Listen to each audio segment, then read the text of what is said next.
Hello friends, Radhe Radhe. कैसे हैं सभी लोग। देखिए, आज हम लोग पढ़ने वाले हैं क्लास 6, 7, 8, 9 तक या फिर कोई भी अदर कम्पिटिटिव एग्ज़ाम्स का बेसिक लेवल। लेकिन ख़ास करके हम लोग पढ़ेंगे 6, 7, 8 का जो सवाल पूछा जाता है, बुक में दिया हुआ रहता है, या फिर कोई भी बेसिक लूसेंट का बुक आप मैथ का खरीदिए या फिर विद्यासागर का खरीदिए या फिर कोई भी बुक आप मार्केट से उठाइए, ठीक है। जहाँ पे अगर जो आपसे प्रॉफिट एंड लॉस पढ़ना हो तो वहाँ आपसे सवाल पूछेगा ही। सीपी पढ़ना हो, मतलब कॉस्ट प्राइस हो, सेलिंग प्राइस हो, प्रॉफिट हो या फिर लॉस हो या फिर परसेंटेज ऑफ लाभ हो, ठीक है, मतलब कि क्या हो, प्रॉफिट हो, तो उस तरह का सवाल हम बनाने की कोशिश करते हैं। मतलब कि आप जानिए। देखिए, सवाल नंबर पहला है, बोल सवाल था, लंबा सवाल था। सवाल को हम शॉर्ट किए हैं। सवाल था, किसी वस्तु का क्रय मूल्य 324 रुपया है और लाभ हमारे पास 20% है, तो विक्रय मूल्य बताना है। तो विक्रय मूल्य का फॉर्मूला क्या होता है? That mean selling price. क्या होता है? सेलिंग प्राइस का मतलब हो गया विक्रय मूल्य। क्या हुआ? विक्रय मूल्य। यानी विक्रय मूल्य को हम शॉर्ट में लिखेंगे तो एसपी लिखेंगे। एसपी बराबर होता है क्रय मूल्य, यानी कि सीपी को हम लोग कहते हैं क्रय मूल्य। सीपी बटा 100 गुने क्या लिखेंगे? 100 प्लस लाभ। क्या लिखेंगे? 100 प्लस लाभ। ये हमारे पास क्या हुआ? 100 पे परसेंटेज लगा देंगे।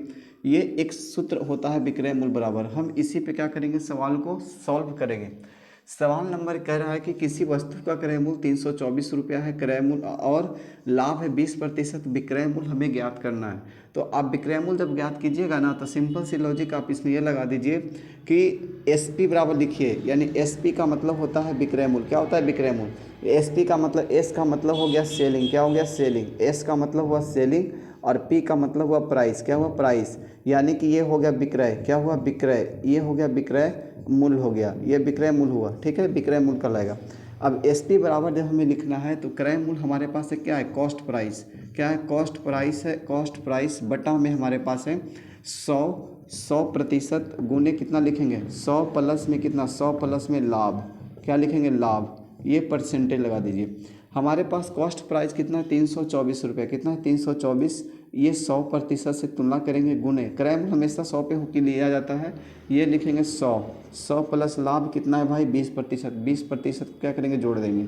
अब हमारे पास कितना रहा? 324 बटा में कितना रहा? 100 परसेंटेज गुने 120% हो गया। परसेंटेज से परसेंटेज कैंसिल हो गया। 20 पच्चीस 100 और 20 छक 20 से हो गया ना। आप क्या कीजिए कि गुना कर सकते हैं। 6 चौक 24 के 4 लिखिए। 4 के 4 रहा, हाथ में रहा 2 रहा। 6 दूनी 12, 12 दो 14 के 4, हाथ में रहा 1, 6 18, अब एक 19 हो जाएगा। 19 बटा 2, 19 बटा कितना? 5 आ गया। कितना? 5। ये दोनों का दुगना कीजिएगा ना तो 3888 बटा 5 रहा। दुगना करके 38.88 रुपया आ जाएगा। क्या? सेलिंग प्राइस आ जाएगा। कितना जाएगा? Selling price. ये पहला सवाल हमारे पास इस तरह से था। तो इस तरह से सवाल को क्या करना है? सॉल्यूशन करना है। दूसरा सवाल हमारे पास है, किसी वस्तु का क्रय मूल्य 480 रुपया है और लाभ है 25%। कितना है? देखिए, क्रय मूल्य हमारे पास दिया हुआ है, क्रय मूल्य 480 दिया हुआ है। कितना दिया हुआ है? 480 रुपया। 480 है और लाभ है हमारे पास 25%। कितना है? 25%। तो आपको क्या करना है? इसका भी विक्रय मूल्य ज्ञात करना है। क्या करना है? विक्रय मूल्य ज्ञात करना है। तो विक्रय मूल्य जब ज्ञात कीजिएगा ना, तो जैसे विक्रय मूल्य ज्ञात कीजिएगा तो उसका आंसर देखिए एकदम शॉर्ट तरीके से आ जाएगा। यानी कि आप ये ध्यान दीजिए, सिर्फ इस पर क्या करना है कि विक्रय मूल्य, क्रय मूल्य हमारे पास कितना है? 480 रुपये। कितना? 480। और हम क्रय मूल्य का तुलना 100 से करते हैं। 100% गुने, या क्या करेंगे? 100 में 25 जोड़ेंगे। कितना करेंगे? 100 में 25 को जोड़ देंगे। ये परसेंटेज लिख दें। लिखा गया। अब क्या लिखेंगे? 480 बटा कितना लिखेंगे? 100% गुने लिखेंगे 125। कितना? 125 लिखेंगे। अब आप ये देखिए कि 25% से परसेंट कैंसिल हो गया। 25 चौक 100 हुआ। 25 25 25 कट गया। 4 से काटेंगे तो 12 चौक 48, यानी कि 120 बार में, यानी कि 120 गुने 5 करेंगे तो हमारे पास 12 25 60 आ गया। 60 एक जीरो पहले से था, यानी कि हमारे पास क्या आ चुका है? तो 600 रुपया आंसर आ गया। कितना आया? 600 रुपया आंसर आ चुका है। यानी हमारे पास जो एसपी दिया हुआ है, एसपी का मान कितना है? 600 रुपया। यानी कि अब आपसे पूछेगा क्रय मूल्य, मतलब खरीदा गया था 480 में, बेचा गया कितना में? 600 रुपया में। तो कितना रुपया का लाभ हुआ? लाभ पूछेगा, यानी कि आपसे बोलेगा कितना रुपया का लाभ हुआ है। तो आप क्या कीजिए? 600 में से 480 घटाइएगा, तो यानी कि आपको कितना जाएगा? 120 रुपया क्या हो जाएगा? लाभ हो जाएगा। अब आपसे पूछेगा लाभ प्रतिशत बताएं। आप इसी में सवाल में पूछ देगा कि बताइए लाभ प्रतिशत क्या होगा। तो लाभ बटा कितना, लाभ हमारे पास क्या है, लाभ हमारे पास 120 है। तो 120 को क्या लिखेंगे, 120 को ऊपर लिखेंगे, क्रय मूल्य कितना हमारे पास है 480 रुपया, गुने 100 करेंगे, गुने कितना करेंगे 100 करेंगे। बर चौक 48 आता है और 25 चौक 100 आता है, यानी देखिए तो 25% का लाभ हुआ। यानी हमारे पास लाभ कितना दिया हुआ था, 25% ही दिया हुआ था, 25% आ चुका है। इस तरह से सवाल को क्या किया जाता है, बनाया जाता है। एग्जाम में भी ऐसी सवाल को पूछा जाता है। आइए नेक्स्ट सवाल पे चलते हैं। नेक्स्ट सवाल हमारे पास है, नेक्स्ट सवाल देखिए, सवाल दिया हुआ है नेक्स्ट सवाल के हमारे पास, किसी वस्तु का क्रय मूल्य 640 रुपया है और लाभ 30% है। किसी वस्तु का क्रय मूल्य 640 रुपया है और लाभ 30% है। तो विक्रय मूल्य का ज्ञात करने के लिए, तो विक्रय मूल्य ज्ञात कीजिएगा। तो सिंपल सी लॉजिक है, 640 को तुलना कीजिएगा कितना से 100 से, गुने लिखिएगा कितना 30%, तो 130 हो गया। यानी कि 1 शून्य से 1 शून्य कट जाएगा, 1 शून्य से 1 शून्य इधर कट गया। अब गुना कीजिएगा 64 गुने 13 कीजिए, कितना कीजिए 64 गुने 13, यानी 4 तिया 12 के 2 हाथ में रहा 1 और 6 तिया 18 1 19 192 आ गया। और 64 को 64 जाए 640 को 192 जोड़ेंगे 2 9 4 13 के 3 हाथ में रहा 7 1 8, यानी कि हमारे पास कितना आ जाएगा 832 रुपया आ जाएगा विक्रय मूल्य। कितना गया 832 रुपया। अगर जो फिर नेक्स्ट सवाल आपसे बोले, नेक्स्ट सवाल हमारे पास है, किसी वस्तु का विक्रय मूल्य 624 रुपया है, यानी कि हमारे पास सीपी जो है, सीपी दिया हुआ है कितना 624 रुपया, कितना है 624 रुपया। और हमारे पास प्रॉफिट जो है ना, प्रॉफिट है 35%, कितना है 35%, कितना है 35%। तो आपसे पूछ रहा है कि एसपी बताइए। एसपी जैसे निकालना हो तो एसपी निकालिएगा, तो सबसे पहले 624 को तुलना कीजिएगा 100 से, गुने लिखिएगा 135, कितना 135, 5 से काटिए 20 25 100 कट जाएगा, 5 से काटेंगे तो 5 दूनी 10 और 5 से 35, 27 बार में कट गया।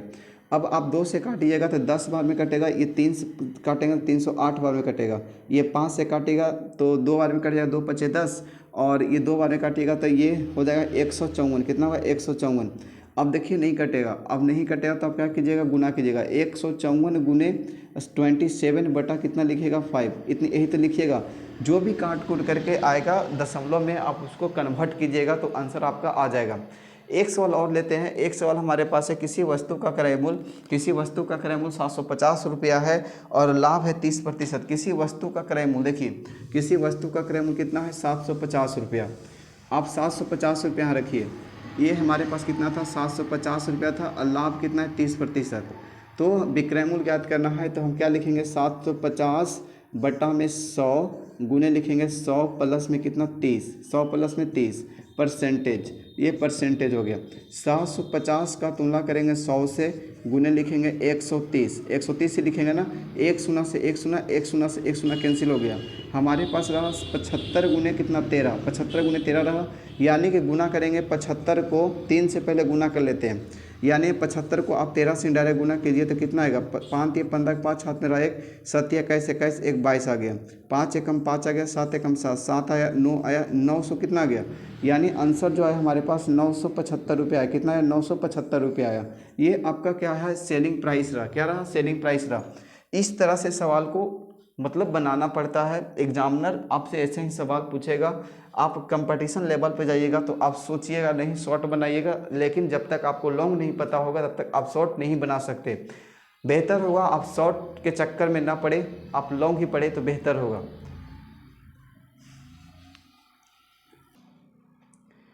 नेक्स्ट सवाल हमारे पास है, क्रय मूल्य 630 रुपया है।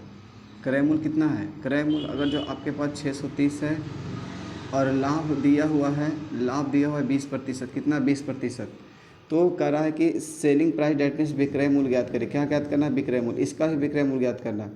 तो भाई विक्रय मूल्य ज्ञात करना है तो अभी हम आपको बता रहे थे कि सबसे पहले क्रय मूल्य ऊपर लिख लीजिएगा, क्रय मूल्य का तुलना 100 से कीजिएगा, 100 में क्या कीजिएगा 20 को जोड़िएगा, 20 को जोड़िएगा तो 120 हो जाएगा, यानी 630 को क्या कीजिएगा 100 गुने क्या कीजिएगा 120, 1 शून्य से 1 शून्य कटेगा, 1 शून्य से 1 शून्य, यहाँ पे बच चुका है 63 गुने कितना 12 बचा है।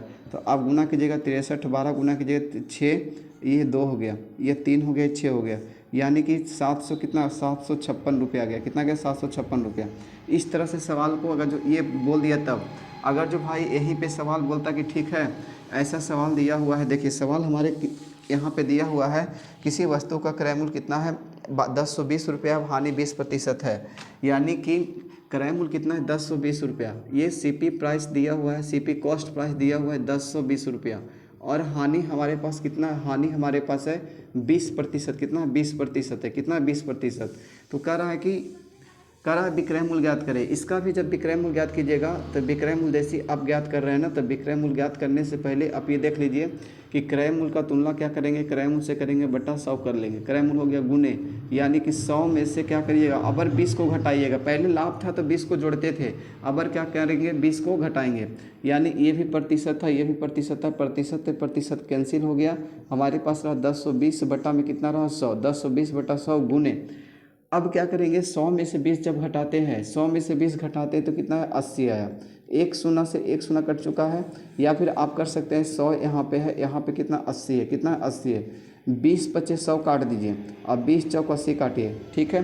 5 से काटिएगा 1020 को तो कितना बार में कटेगा, इससे देखिए 5 दूनी 10 कट गया है, 0 5 24 204 बार में कटा है, यानी हमारे पास 204 गुने कितना रहा 4। आप गुना कीजिए कितना आएगा, 4 से जब गुना करते हैं 4 तो 16 के 6 हाथ में रहा एक, ये एक रह जाएगा, 4 दूनी 8, यानी कि हमारे पास 816 रुपये आ जाएगा। कितना आ जाएगा 816 रुपये आ जाएगा। इसका यही आंसर है, ठीक है।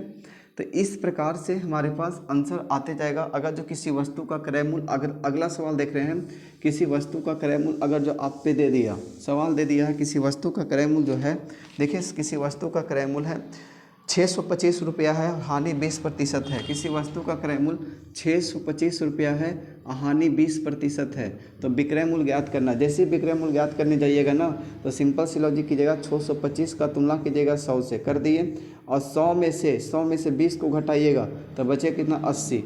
ये 20 चौक 20 25 100 कट जाएगा, 20 चौक 80 कट जाएगा। 5 से काटेंगे, 5 एकम 5 काटे, 5 दूना 10 काटे, 5 पच्चे 25 काटे, यानी कि हमारे पास आ चुका है 125 गुने 4 आया है। अब गुना करेंगे, ठीक है, जो भी गुना करेंगे आंसर आ जाएगा विक्रय मूल्य। 5 चौक 20 के 0 हाथ में रहा कितना 2, बर चौक 48 है 2 कितना होता है 50, यानी 500 रुपया आंसर आ चुका है। कितना है 500 रुपया। तो इस प्रकार से सवाल को बनाया जाता है। एक सवाल आपके लिए होमवर्क में, अगर जो किसी वस्तु का क्रय मूल्य दिया हो, क्या है क्रय मूल्य, क्रय मूल्य दे दिया है, क्रय मूल्य सवाल में है किसी वस्तु का क्रय मूल्य, किसी वस्तु का क्रय मूल्य 348 रुपया, कितना 348, यानी 348 रुपये दिया हुआ है, और हानि आपके पास कितना है 25%, कितना 25%, ये 25%। तो बोलेगा विक्रय मूल्य ज्ञात करें, क्या ज्ञात करना है विक्रय मूल्य। तो जैसे विक्रय मूल्य ज्ञात कीजिएगा तो इसका आंसर आप लोग, अगर जो वीडियो हमारा आप लोगों तक पहुंचता है तो कमेंट बॉक्स में ज़रूर बताएं। सिर्फ आप लोग नाचने वाला वीडियो ही नहीं देखें, ठीक है, कम से कम ये सब भी वीडियो देखा करें, ताकि आपको क्या हो, कहीं ना कहीं फ़ायदा हो, ठीक ना। आज के डेट में क्या है, कोई नाच रहा है तो उसका वीडियो ज़्यादा मतलब कि देखने में लोग लालसा रखते हैं, ललक रखते हैं। उस प्रकार से आप इस वीडियो को भी देखेंगे तो आपका जीवन जो है मतलब कि आप हर दिन कुछ नया सीखेंगे। तो इसका आंसर आप लोग जरूर दीजिएगा। सवाल है किसी वस्तु का क्रय मूल्य 348 रुपया है, हानि 25% है, विक्रय मूल्य ज्ञात करना है। तो विक्रय मूल्य ज्ञात कीजिएगा। तो विक्रय मूल्य ज्ञात करने का एक ही तरीका है कि विक्रय मूल्य बराबर होता है क्रय मूल्य बटा 100 गुने 100 माइनस हानि। तो इस फार्मूला पे आप क्या कीजिएगा, बनाइएगा। आज की कहानी यहीं तक रखते हैं। जब नेक्स्ट क्लास शुरू होगा तो नेक्स्ट क्लास में हम आप लोग को बताएंगे कि इससे आगे जैसे रेशियो पढ़ना है, रेशियो मेथड से अब इसको कैसे हल करेंगे, ठीक है। तो आज की कहानी यहीं तक। Thank you class.